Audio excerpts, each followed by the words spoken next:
Can you give like your, elevator pitch or your Uber pitch, what you do and what specifically about Facebook ads that you've shed to the industry that's just been creating some of these amazing case studies? I've spent over $1 million a day. I launched the very first lead gen ad unit. I did the alpha for DPA. I did the alpha for Canvas ads, rest in peace. And then you realize you can spend even more, like you're underspending right now in that sense. And I've, installed system and process and built 7, 8, 9-figure businesses. At least 7 or 8 businesses I've taken from high 7 to low 9 over the last like 4 or 5 years. One of the biggest things that those brands all have in common, my number one piece of advice would be to figure out. Yeah, so we had one account, and in fact, I'm actually building a case study around this one particular account right now. And we launched dynamic creative testing. We did our usual testing campaign, did really well for the first round. Then the second round, I was like, hey, let's try a dynamic creative test, and it crushed. I mean, just did amazing. And then I was like, okay, cool, let's try this on another account, and it did not spin at all on that particular ad set. It spent like, was spending $14,000 a day on this one campaign, CBO, and the ad set was getting like $50, $100 a day on it. So I'm like, sure, the ads weren't good enough. Got it. Exactly. And I was like, okay, cool. I was like, my heart's telling me, hey, let's set a minimum budget on this and force spin to it. But then I'm sitting back in my crate. Let me look at it from, the disruptor's perspective. Have a little Charlie in the back of your head. It's going to work out all right for you. I promise. What would he say in terms of why it's not working? Well, that's not good enough. That sucks. And we've seen that from time to time in our accounts, where you drop a really hot ad in there. That's amazing. It'll immediately get all the spin and crush for the account. That's what you want. That's a great problem to have. Exactly. And so I was like, okay, cool. I was like, let's just validate this. Let's throw this in a testing campaign to force spin to it. If we force spin to it and it gets no results, then Facebook was telling us the correct truth at the beginning, but we're just too stubborn to admit it. So threw in a test campaign, ran it for 3 days, $100 a day. And guess what? Nothing. Like literally blew $300. So I'm like, okay, that just completely validated in that aspect right there. Yeah. So it's funny how like it knows what it's doing. When you let it actually do its job, and when you get out of the way of micromanaging employees, sometimes they're going to do all right. That is true. So we're definitely exploring it a lot more right now in the agency. I think the one thing we're looking at right now in terms of a problem is when you throw in a dynamic creative and, whole new ad set in a campaign with a high budget, and then that ad set sucks up a bunch of spin. Really good if it's getting positive results, but then when it's not getting positive results, that's the next thing we're looking at. So we're just looking at like tossing like a rule for something like that. Hey, sure. Here's just like a rule that's very, very, very loose. If it spends 10x our target CPA with nothing, then just cut it. So that way it doesn't blow too much. Yeah, you might, because Facebook is ultimately optimizing towards the end user experience and it's optimizing towards delivery on estimated action rate, given the fact that it gets all of the spend, because spend is a meritocracy, you might have created something that creates a great user experience, but doesn't ultimately align your objectives with Facebook. So you're not algorithmically aligned, where you produce something that demands all the spend, but doesn't produce any business. And those are great lessons to learn from, and definitely not things you should abandon, but figure out why it got spent, and also focus on what about it didn't drive the action. And ultimately, sometimes you also have to say, is that a bad thing? Mm-hmm. Because if it's getting you a ton of spend and you're reaching 3, 4, 5 times as many people, and you have an account with a lot of those, the incremental lift on every channel might also spike. So you have to be measuring, I use ecosystem ROAS, so I can measure all of it on a Google sheet. I don't use any fancy tech. I learned how to do attribution. Fun story. My old boss was this woman, Marina Randolph, and she was basically the woman that invented the "But Wait, There's More" on the infomercial. She was the vice president of Guthrie Rinker. That may or may not be true, but that was like her job, right? And she used to tell me, I used to come in here with all the reports and everything I hear everybody talking about these days about attribution and ads and ABO and interest and all of this stuff. And be like, no, this is doing great. Look at these numbers. She'd be like, I don't give a damn. And it took me forever. And she sat me down once and like, this is how I know you're wasting my time. I can't see the result of your work. And I was like, well, here's all the attribution. She said, when I was spending $100 million a year on television, my attribution model was 15 minutes after the infomercial aired.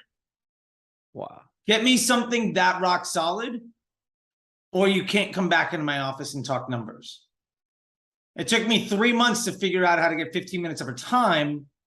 And within 18 months, we took 310 Nutrition to nearly $100 million.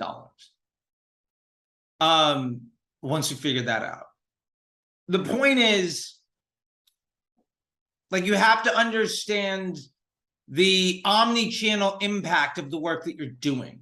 And I see so many folks saying this ad isn't working, or interest groups just work better, or lookalikes just look better. I'm like, I get it. Your Facebook report looks better.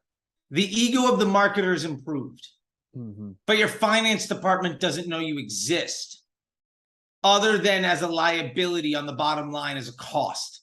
There's no debit coming in because of your work. And that is extraordinarily humbling to basically get laughed out of an office from somebody that's managing, 9-10 figure business that has no interest in your time. And you think that everything you're doing is good. And that's the hard part, is to realize that what you've been taught to value, not only as a business, but also ourselves. Like, how many media buyers have been taught to say that they're good because of the X result? And then to know that that metric that you've based your ego, I'm not saying that as a negative thing, like your ego, super ego, and id, like your self-valuation is built on this bedrock of something that you falsely attributed value to. That is extremely difficult to wrap your head around. And I love, more and more I hear about people learning the bigger numbers that matter and really embracing that stuff. Yeah, I think it's like a biggest thing. It's just a paradigm shift from going like, hey, I want to make 6 figures a year to like, hey, I want to build a business of 7 figures a year. Do you want an interest group that does $50 a day, makes you $150 a day? Or do you want a broad campaign that does, $500 a day and makes you back $1,000 a day? Yes, you're a lower ROAS, but you can scale way more.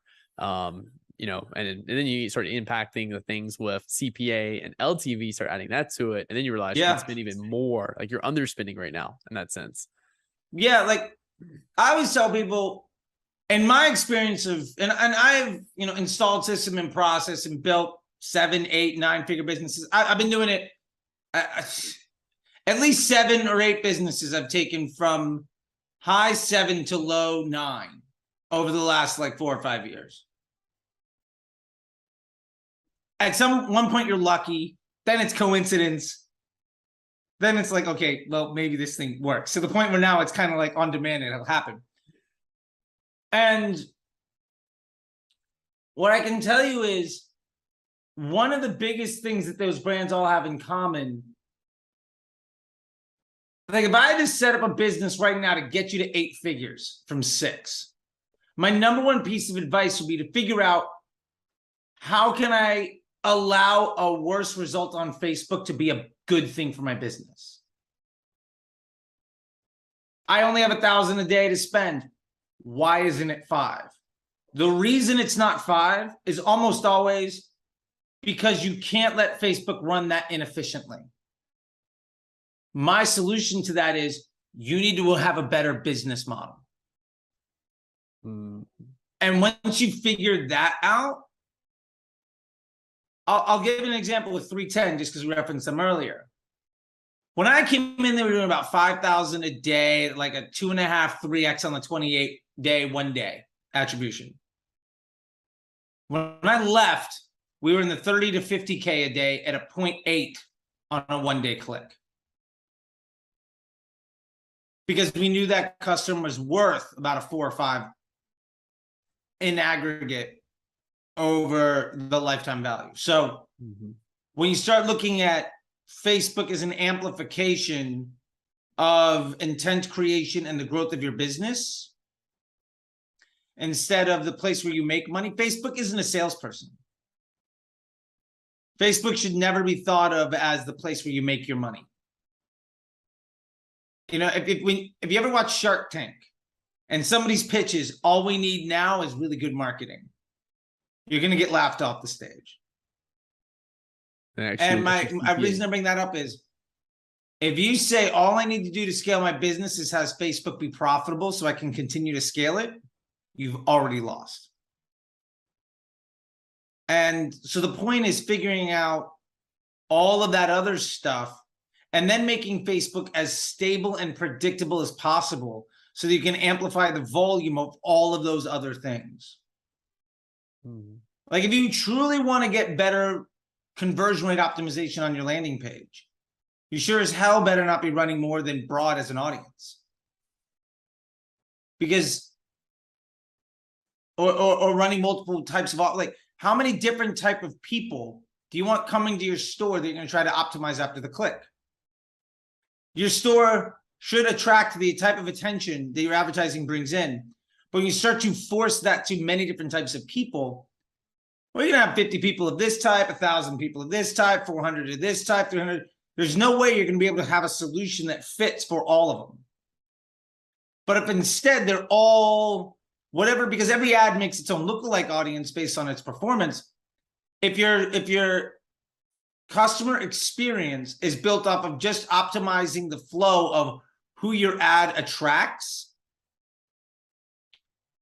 and your ads are built around a sustainable, like just whatever works, just getting attention, showing the product, overcoming objections, all of that stuff,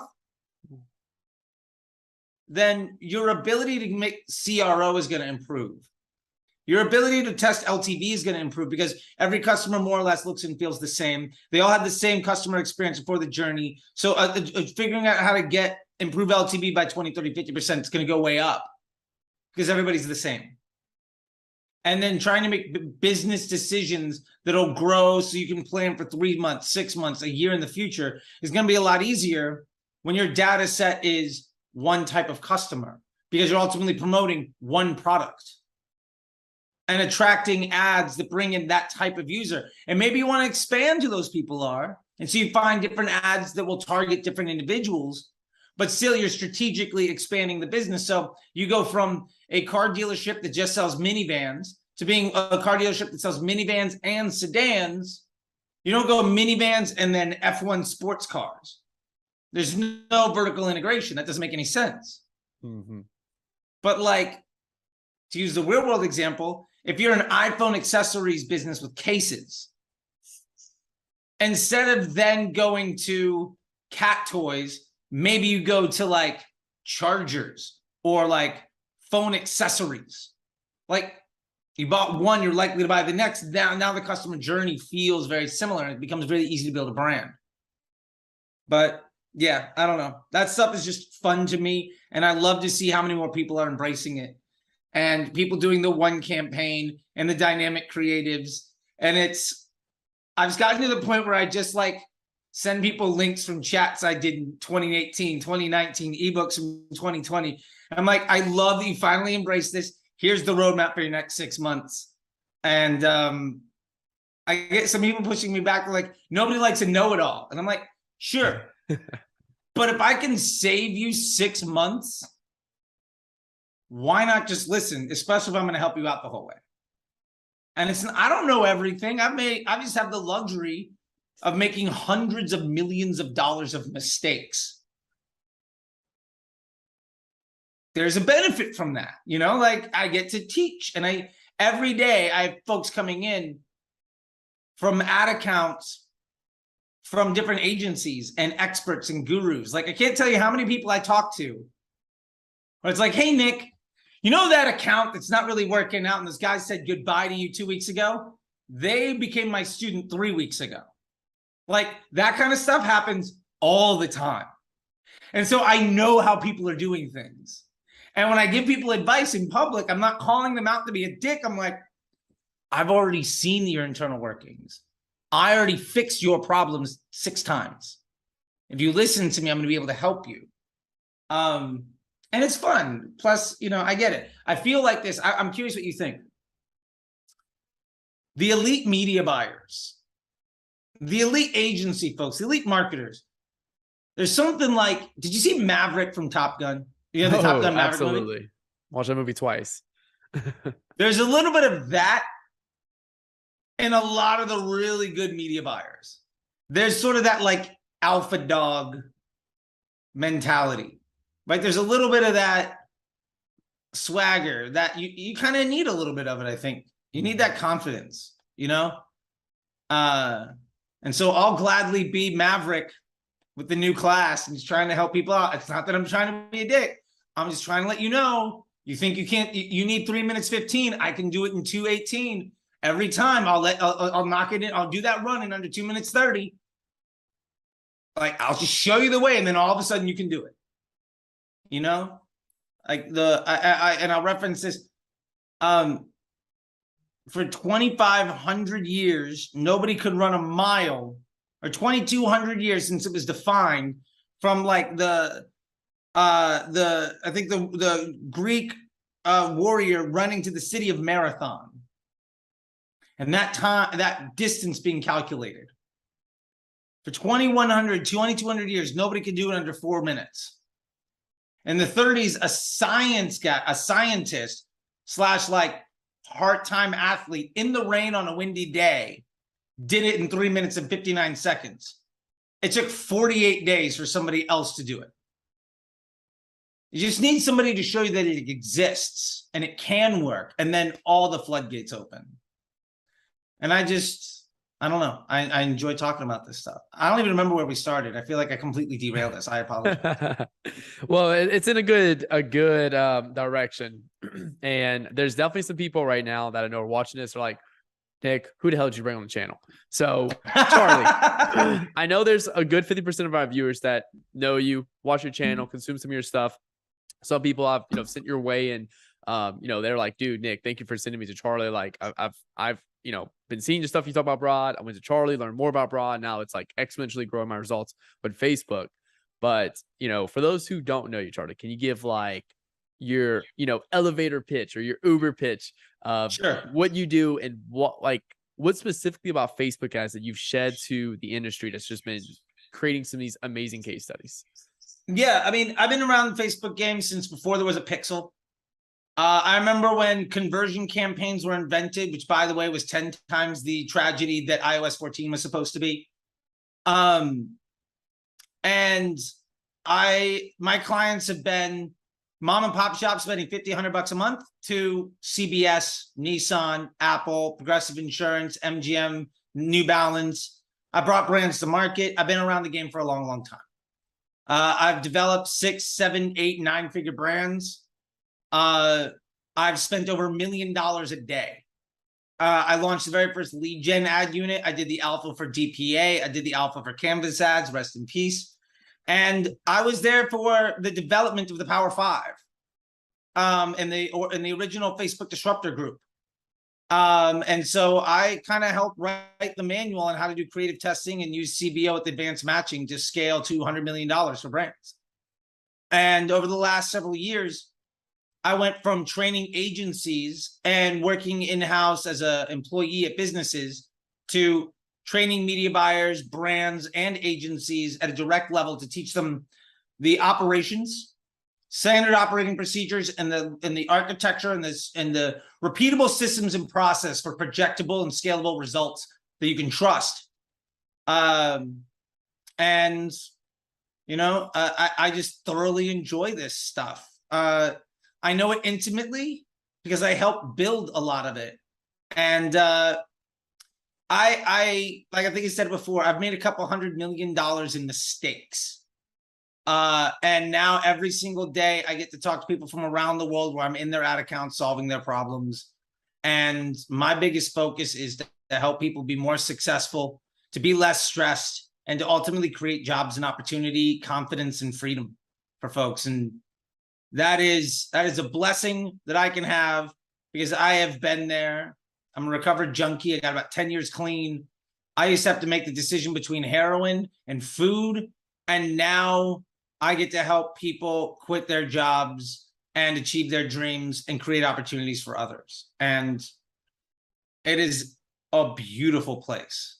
And I think that is about 27 minutes shorter than any other description I could possibly give about how I got here. No, that was beautifully well said, man. And you know, I first discovered your content somewhere around January when I got onto DTC Twitter, and I was aware of the broad targeting. I first discovered it from Chase Chappelle, with Okay. Chappelle Digital, sometime like mid 2021, and I started spending a little bit on broad, not much, never embraced it, but I understood the power of it because my biggest case studies always had a broad audience in it.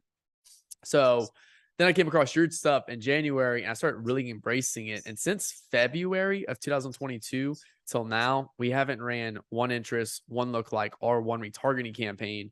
And we managed around $750 to $1 million a month in ad spend between 10 clients. And last year, we never crossed 200-300K a month in ad spend. And we were running interest, lookalike, retargetings, and all this crazy stuff. And now we're spending more and making our clients the most money ever by just simplifying everything. So I definitely owe you, you know, huge thank you for that. Just to Oh, really thank kind of you. hit some of those key points. And at first I was very skeptical, which is a lot of other people that are watching this are like, Nick, I've tried broad targeting. It didn't work. And I'm curious, I know you get that 1,000 times a day, but what is Sure. like your short form answer? Hey, I tried broad targeting. You know, I had a lookalike that was running at 3x ROAS, interest group that was running at a 5x ROAS, and then I threw in a broad targeting audience with some ads for those groups, and it didn't work. What's your Got it. typical response for that? Yeah, well, it's three parts. Number one, ROAS is a nonsense number. Throw it out, never use it again. It doesn't mean anything. Actually, the concept of attribution is saying that the last touch point gets credit for the entire sale. So does the car salesman at the dealership, should they get credit for every car sold by that they sell? Basically, if you want to start a brand new car company, does that mean you just need to hire 1 million salespeople and you'll be a billionaire overnight? No, that's ridiculous. So first part is we have to get rid of that, because ultimately your business doesn't grow because your Facebook ROAS is good. Your business grows because cash flow and a customer acquisition is happening at scale that ultimately can overcome your burn rate, right? It's a finance problem, right? It's a math problem. So first off, the analysis of what's working, what's not working needs to be changed. Second, part of the reason when you're running lookalikes and interest targeting and broad, why lookalikes and the interest groups work better is because they're stealing what the broad could do. The broad doesn't have the opportunity of making those touch points. So if you've got a 200 million person audience, or maybe you're in like Italy and it's like 17 million or something like that. If you've got lookalikes that have been running, number one, there's a lot of data behind them, or interest groups or whatever that have been running and are much smaller, the opportunity for them to today outperform things is probably true, but that's penny smart, pound foolish. You're stepping over millions of dollars to go grab a $10 bill on the street. You're not thinking about what life is going to be like in 3 months. You're trying to stay in business today, and you've got to switch up that thinking. And then the last thing that I want to do is talk about what broad really is. And you have to understand that audiences don't do targeting. The concept that an audience targets individuals is a fallacy. That's not how it works. An audience constrains the available inventory to just certain people. Now, an interest group, which by the way, Facebook hasn't done development on interest group in years. So you're using 5-6-year-old technology that Facebook doesn't support and have been begging you to stop using for forever. An interest group, 1/3 of the people in an interest group are there by accident, like the tech is just out of date. Half of the people that are there because they don't like you, not because they do. And interest doesn't imply intent. So that means up to 2/3 of your available audience is bad. But hey, that other 1/3 is great. And you're seeing wonderful results from them.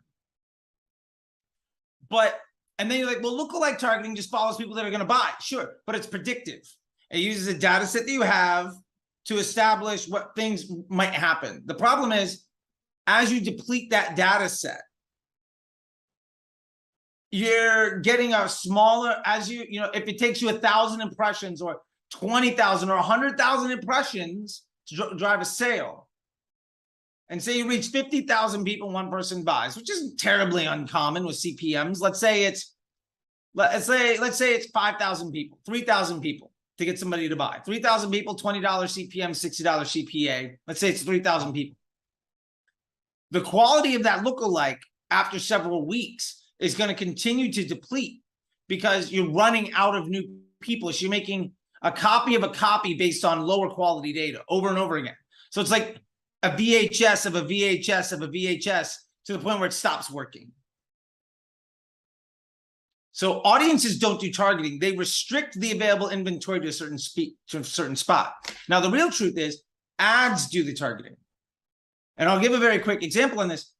If you send out an ad and it reaches 1,000 people, 500 people liked it, 500 people didn't.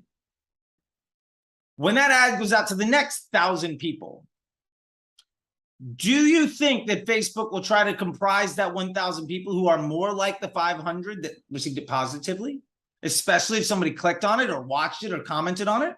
Of course. It's going to go after people who look like those that responded positively, especially if they start taking desired actions. That's a lookalike audience. Every post ID makes its own lookalike audience. When you drop in detailed targeting, one, you're paying a premium. Back in the day, Facebook literally used to tell you this detailed targeting option is 28 cents CPM or 50 cents CPM higher. And I know you're thinking, well, that's not that big of a deal, but we're talking back when CPMs were like $4, $3, right? Like TikTok CPMs now. Yeah. Or what they were in November when everybody said it was the future. Now they could be $30, $40, $50. But yeah, my point there is you're paying a premium to then constrain the available people that can see your ad. Your hope is that what the ads lookalike audience is has an overlap over what that interest group is. At a small scale, there is an overlap, and there's definitely some people to get. At $100 a day, that might be great. At $10,000 a day, you're going to run out in like 3 days, and you'll never be able to use it again. So you're never going to be able to scale by paying extra to make your ads less successful. And when you run broad, all of your data goes into one place. So ultimately, the machine gets smarter and smarter. That concept of Kaizen, it's going to get a little bit better every single day. And it's getting a little bit better by basically you're saying, hopefully you make the right choice, but a bad choice is never going to be repeated. And eventually you're whittling away all the gray area. You're chipping away at the marble until all you have left is the good money. And if you think of it in that way, there's legitimately no good reason to use something other than broad, which, by the way, is doing retargeting for you anyway. If you don't believe me, go look at the frequency column. Is it over 1.0? If the answer is yes, then that means people are getting retargeted. So there's debunks everything about targeting. Hopefully in the simplest way possible. Believe me, I've done hours that get way more in depth, but I'm trying to be more concise. Yeah, no, you hit it straight on that. And another way too, for the retargeting side. Yeah, it looks cool with a second campaign, $50 spin with, a $500 in revenue. Yeah, you have a 10x ROAS, but then your main campaign is making $1,000. They had $2,000 or $3,000 a day in revenue. It's like, it's a small portion of revenue, and your main campaign would have done it anyway without that retargeting ad set. So sure, it's just like that mental compartment that people are making around retargeting and like prospecting separately. And even on top of that, does that extra $500 show up actually in your cash register as an extra $500? Probably not. Maybe it shows up an extra $120. But if you send out an email and somebody opens it and clicks on something and then searches on Google, lands on something, and later that day gets served an ad and buys, maybe you needed all those touch points, but Google and email is also going to get credit for the revenue. And what if that situation's reversed? What if they see your ad and then open an email from you? That ad, if you have view through, is going to get credit. And I'm not saying the view through is bad, but retargeting revenue is far less incremental. So maybe you get a 5x, but if only 20% of it is real new money, you basically broke even and you spent a lot extra money to do it. And the opportunity cost is, if your retargeting CPM is 50 and your prospecting is 15, you reached the same people a few times instead of reaching 3 times as many brand new people. You prevented your business from growing by trying to make Facebook look better, even though you didn't actually receive any additional revenue because of it over cost, which is, generally speaking, not a way you grow a business. Correct. Frowned upon in this establishment. I'll put it that way. Yeah, no, I agree with you. And also too, like I think people are looking at it from a different perspective too. This is the reason why I love it. You know, I used to run 4 retargeting campaigns, a MoFu, a BoFu, and then a past purchases campaign.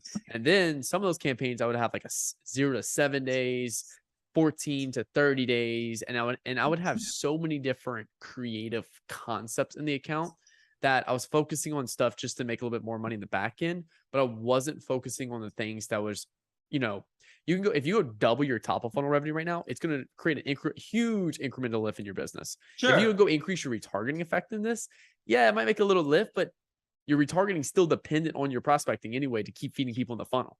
So you're building the wrong part of the business. Yeah, absolutely. And like when you start to look at a business as a whole and say you've got Google or search, because I'll say Google but it should be search. By the way, if you're running Google and not Bing, do yourself a favor, open up a Bing account. It has an import Google Ads function. It's a button.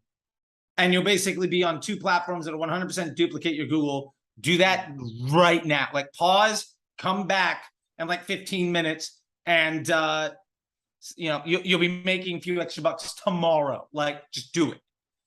But if you're also running email, what you have to understand is, do you think retargeting the people that were added to that are in your abandoned cart email flows that are already searching for you is going to drive you new net revenue versus reaching 100 new people that have never heard of you before?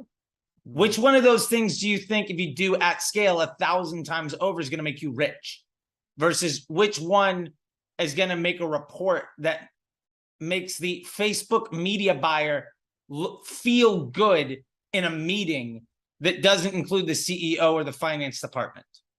Like, you got to understand what your objectives are, what your priorities are.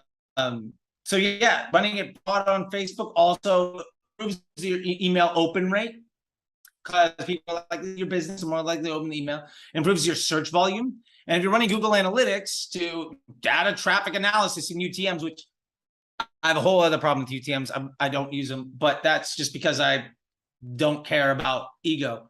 You're going to see direct traffic spike when you run broad versus retargeting.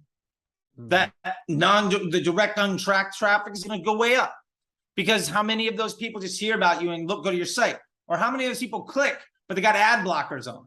Or how many times is your UTM attached anyway, but it gets stripped because they're inside the Facebook browser or on incognito window? That could be as small as 18% of your traffic and as big as 60 to 70%. So why not focus on bringing in new people? Plus, it's so much easier. Like, it could be, if you're managing Facebook and it's over 3 hours a week, I promise you're working too hard.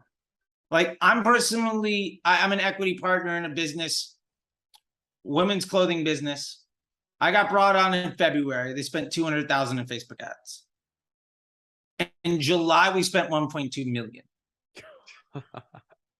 That's amazing. I spend maybe 3 hours a week. I do all my reports on in-platform attribution on a Google Sheet. I only do broad with dynamic creatives. I'm promoting one product, and we're crushing. When everybody else says Facebook's hard and you're coming in a recession, you're not. That's a lie. So if your business is going down right now, understand it's not that less people are buying. Maybe that's true. But what it also means is there's somebody out there doing better than you, stealing your market share. There's always a dog bigger than you in the pound. You just have to eat their food, even if there's less food to go around. And that should be your focus. There's no limitation in buying behavior and all that. That's nonsense. People are still spending money. Like, yeah, you're not Blockbuster losing to Netflix, right? You got a corner bakery and like you know, like, and somebody opens up a Dunkin' Donuts down the street. That's your problem. They're just going to steal your market share from you. Like, so you have to compete with that. And if you get your stuff right, like, you'll be able to put the Starbucks out of business in your small town because you just do a better job of customer service and product. And you see that happening all the time. So run a good business and keep it simple. Like, yeah, we're going to do with 7-figure business. It takes me maybe 10 hours a month to manage. Before I came on, it was 3 to 4 hours a day. And that's just way too, you're just working way too hard to hurt your future. I don't know. I've been there. That's my opinion. I've been there with literally just 2 ad accounts early in my Facebook career, which is like mid 2019 or later 2019, where I literally just had 2 accounts spending $2K a day total. And I remember like being a day trader in the ad account all day. Oh yeah. 7-8 hours. Now I spend 15K a day in just one account, and I spend 15 minutes a day inside of that account. Jump in, make a few tweaks. That is it. There you go. The rest of the time is on ads that lift the business forward. And that's where I want to touch next is, okay, cool. Broad targeting may have not worked with your existing ads, but then you start building new ads and testing them against broad until you find that winner that, you know, takes your business forward. That's also the biggest thing too, that I feel like a lot of people are not seeing as well. Yeah. Like if your ads that you tested against retargeting or an interest group work there, great. Like, so you're the best bicycle rider as long as it's downhill with training wheels on. Awesome. If you can start to run dynamic creatives at broad, they might work, they might not. But if every couple of weeks it continues to seem to get better and better, if you get 2% better a week with your dynamic creatives against broad, over the course of a year, you're going to get 3 times as good, right? That's 2% a week over 50 iterations. My point to that is saying that maybe it's not working right now, but if you continue to invest in it, it's probably better than the worst option you have. So if you start to remove, if you think of it as cost averaging with your investment portfolio, and dynamic creative at broad is 9th out of 12 options, well, it's better than 3. So give it the budget of 10, of 12, 11, and 10, and it'll get better. Now, maybe it's the 7th out of 9 options. Let it start to gobble up everything else. It's not going to be better on day 1, but give it a couple of months, and the best day you've ever had will be the worst day that you face when times are super dark. And that's what you have to think about is business is not about turnkey solutions that work and scale immediately. It's about investing in long-term relationships and scalable solutions. And none of that stuff is an overnight success. It takes an investment. And if you're not willing to make that investment, then understand that you are going down this flywheel that ultimately you're going to have to work a little bit harder to get better. You're going to have to do a little bit worse because your costs are going to continue to rise because you're disrespecting the algorithm. So you're going to continue raising your CPMs. By the way, for those of you that haven't seen your CPMs drop in the last 2 years, you're doing Facebook wrong. If your CPMs continue to rise, you continue to work a little bit harder, eventually you're going to get priced out of the market, which is what Facebook is doing. Basically, they're saying, you're disrespecting our customers and our business model, so we're going to just tax you a little bit more, and a little bit more, and a little bit more, till eventually you can't play because we know somebody that's doing a better job will gladly come in and do it. So that's the way that I think about it, at least. And I used to be the, you know, I would get a Trenti cold brew, no ice, put on some headphones, and I can, by force of will, produce another 10 to 20,000 in revenue that day. But I had to do it every single day. And if I took a day off, the business felt a 30, 40K hit in revenue. Like, You can't run a business like that. You can't scale a business like that. You can't achieve dreams where it means that your best employee has to give you A+ work every waking moment of every single day. It's just impossible. Plus, the machine's going to be better than you anyway. So you might as well just embrace making an automated factory. You know, Henry Ford figured this out over 100 years ago. Just do that. It's a lot easier. And you make more money.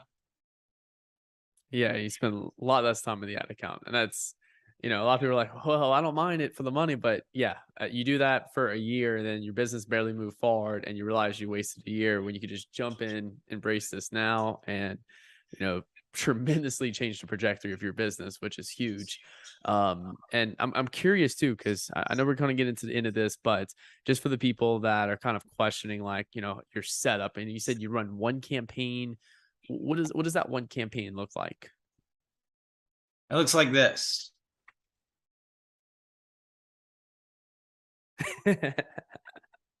There's no one in this is no how you one make right a this now that could show their whole ad account structure on a post-it note.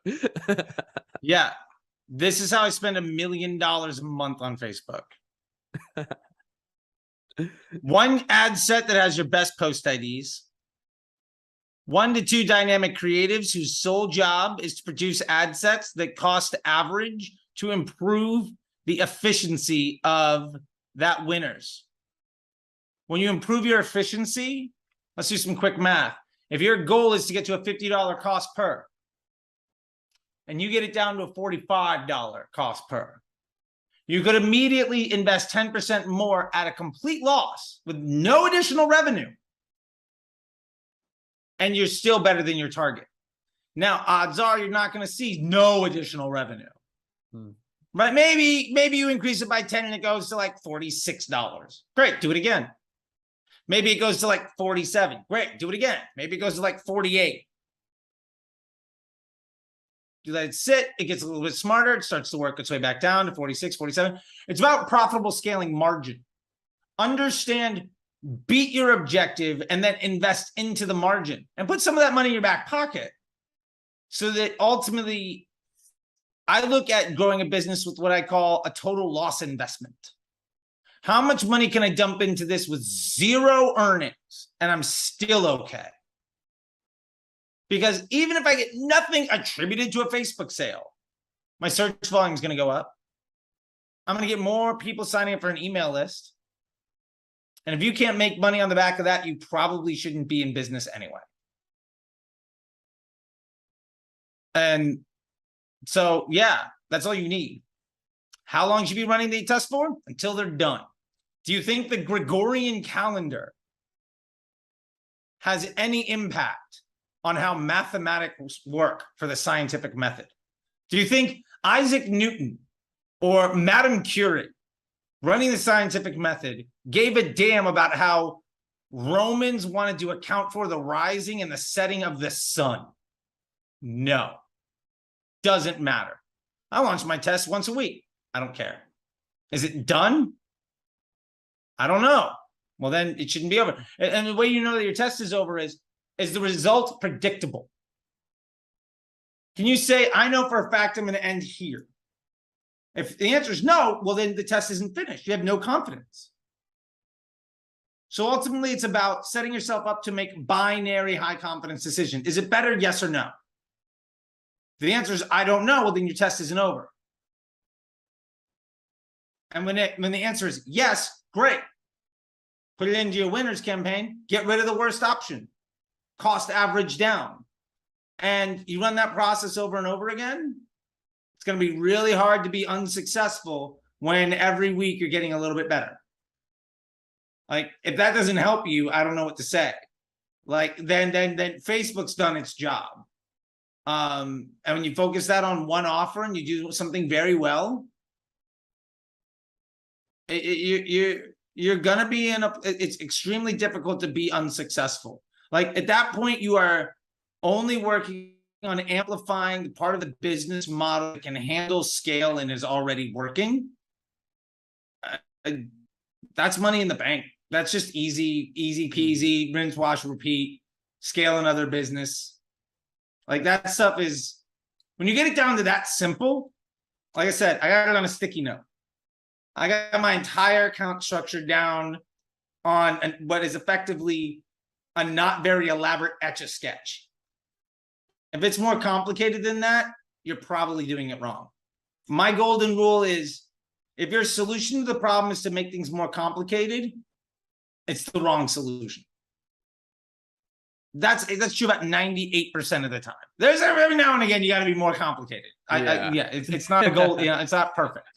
That is good though, because simplicity scales. That's my biggest thing. And our old account structure, we can never really go after 3-4 clients without having to have multiple media buyers or agency or something like that, just simply because it's so fucking it's so like complicated to the point where like it takes a lot of time.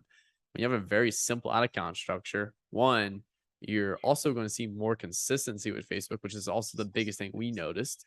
We don't have to be in the account every day, and with huge ups and downs in the account, we have a pretty consistent flow of results on a daily basis.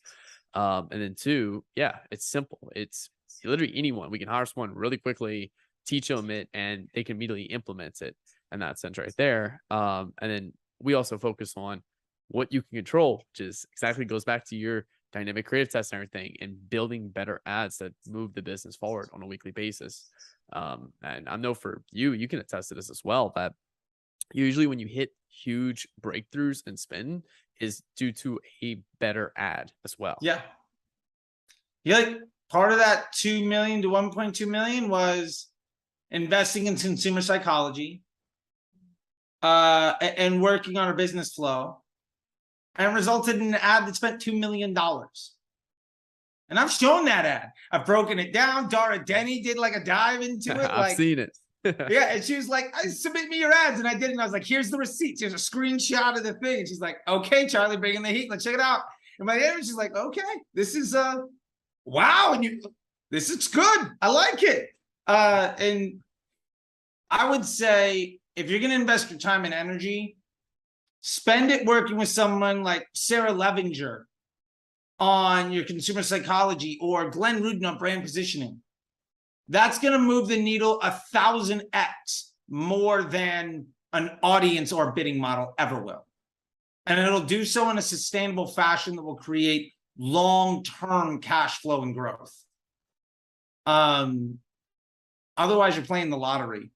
And you might get lucky today, but if you've ever gone to Vegas and hung out at the craps table, eventually you're going to leave broke.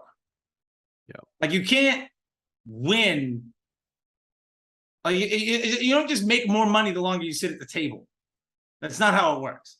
Like Hold'em, no limit Hold'em poker, sure. If you're better than somebody, you're going to win. But it's roulette, right? No matter what you do, there's still those 2 green spots that are going to screw you over on the numbers at large. And like, you're not going to be able to account for it. You can't, the house will win. So you got to figure out how to be the casino. And that's my biggest effort, is like, I'd rather own the tables and just take all of the money than try to get rich a couple days here, a couple days there, and eventually lose it all trying to get rich on the next day, because you will lose. Yeah, no, I think that's the biggest takeaway from this is, it's I've talked to a lot of people that follow this channel come from drop shipping backgrounds, and that's a whole nother video right there. Sure. We can go alone and talk about that, but it's like, hey, well, Nick, what if I just find one product, one creative, and one interest group that works well? I could just scale it up over the next like 3 months. I'm like, cool, but that's a 3-month business. Do you want to build a 3-month business, or a 3 to 5 year business, or even 30 to 50 year business? 2 complete different foundations you want to build on, and how long and how wealthy you want to achieve. Right there as well. And by the way, if you're in the drop shipping world, my number one piece of advice to you is product testing your emails for vertically integrated products, and then build LTV off of your customers. I can't tell you how many that's basically building a brand, right? I've done it with, like, back in the day, it was a stress cat. It was called squishycats.com. I think the site is still up. I got out of that business forever ago. But it was a phone case. And then we used emails to see what other cat-related phone accessory people might want to buy. One of them is a Smash. What do? We took that revenue from the smash, dropped half of it into Facebook ads to try to sell that product. Eventually broke even on that second product. And then it became the next thing. And then we did product testing in the emails for those buyers. What are they going to buy next? We sold to the same people 3, 4, 5 times. And every time it was a vertically integrated phone accessory cat related product. And we built a brand that was just purely drop shipped. And all we did, our Facebook ad dollars came from 50% of revenue from email product testing. And we didn't have to buy anything. We didn't spend a single dollar testing products, none of it. And for that matter, big shout out to Liquid Death's amazing print on demand and drop shipping model. I love them. They did amazing. Like, you buy one, like you go to their website and sign up, and you're now on their like print on demand store, which is crazy. Like every day I get an email of like, this is a fun shirt or this is a fun thing. And it takes like 4 weeks to get there. I forget about it. It shows up. I'm like, this is awesome. But they're the best print on demand business I know right now. And I'll like the fact that we're talking about a canned water company running the best drop ship like print on demand business is wild, but it tells you just how smart they are. They know their audience very well. Yeah, and I love that nobody knows who's behind that business too. Like nobody's come out like I'm a CMO of Liquid Death. No, like that doesn't exist on Twitter. That person is not talking in public, which I think only amplifies the cool. Yeah, I can't wait to see that guy come out. That'll be interesting to hear a little bit more about him. I'm sure he'll be on an Ed Milet interview soon. Oh yeah. So, well, cool, Charlie. Well, look, man, we're running out of time. I think this was definitely gave our audience a lot more to learn a little bit more about broad targeting as well. Got to learn a little bit more about you as well too. And they've probably been, I know we see people in the comments below my videos. They're like, hey man, just start following Charlie, thank you. And then like another person, who's Charlie? So guys, this is Charlie. Definitely want to give him a follow. What social media platforms people should follow you on? Anyone you're at, I'm putting content there several times a day. It's at CT the Disruptor on on Twitter, TikTok, Instagram, Pinterest, YouTube, LinkedIn, Facebook. If you're there, I'm there. If you don't see me there, let me know, and I'll make sure to spam it several times a day with content better than other people are selling. And it'll all be free. If you want to know what the people that are going to sell you the people that sell you advice right now, if you want to know what they're going to sell you in 3 years, you can follow me for free today. That's my cocky statement. That is my like whatever. I'll throw the London broil on the countertop. But that's been right since about 2017. Going back to Tim Bird's Cloud CBO, which was just basically my bucket-based CBO case study before the development of the Power Five. This is 2018 maybe. That's generally I'm a couple years ahead. And I love that everybody's embracing broad, because I got made fun of from 2018, 2019, 2020, 2021. Now most people are like, this broad thing seems to be working out. Like, I don't know what it is, but it's starting to work. I'm like, just do things the right way. You'll be all right. Give me a follow. I love it. If you have any things you'd like to know or like make me talk about, let me know. I make a ton of content, so I'm always up for more ideas and collaborations and just suggestions, man. Sometimes the well runs dry. I'll gladly take some ideas. I got some fun new TikTok ideas that I'm going to try out just to see if people dig the content. And just try to be entertaining and then sneak in good advice while I'm there. We'll see. I'm starting to do, like, I did one that was like this. It blew up on YouTube Shorts. It did all right on TikTok. But I've noticed in all these, like, thirst trap girl videos. So I'm starting to just kind of, like, mock the girl thirst trap, like, audio with me, like, pretending to take my shirt up and going, like, and then, like, giving just a bunch of good advice. And that is blowing up. I don't know. Like, I'm just trying to have fun with it. And thank you very much, Nick. I really do appreciate it. And thank you for all of the very nice, kind words that you dropped in along the way. It's ultimately my focus is to help people be more successful. I don't run an agency anymore. I do teach. I do have things. You can check it out: Disruptor School, FacebookDisruptor.com, Facebook Ads MBA program, all that fun stuff. But I think that you shouldn't trust any stranger on the internet at all.